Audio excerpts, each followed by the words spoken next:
நீங்க நினைச்சிட்டு இருப்பீங்க. உள்ளுக்குள்ள அத்தனை வீரம், ஒரு நெப்போலியன் போர், ஒரு ஹிட்லர் போர், அத்தனை ஆற்றலும் அறிவும் கொண்டவர்.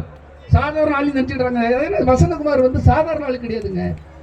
சென்னையில் போய் சாதித்தவர், அத்தனை போட்டிகளுக்கு மத்தியில் வென்றவர், குமரியின் மண்ணின் மைந்தன், வீரசிங்கம்.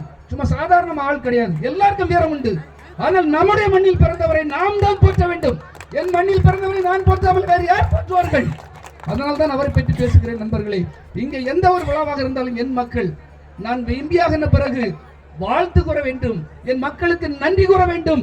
அதற்கு இந்த சமத்துவ பொங்கல் ஒரு உறுதுணையாக இருக்க வேண்டும் என்று இங்கே வருகை தந்திருக்கிறார்கள். ஆகவே அவரையும் வருக வருக என்று வரவேற்றுக் கொண்டு இந்த சமத்துவ பொங்கலுக்காக வருகை தந்திருக்கின்ற அத்தனை பெண்களும், என் குல சிங்கங்கள், பெண் சிங்கங்களுக்கு முதலில் நன்றி கூறி வாழ்த்துக்களை கூறி விடைபெறுகிறேன். நன்றி, வணக்கம்.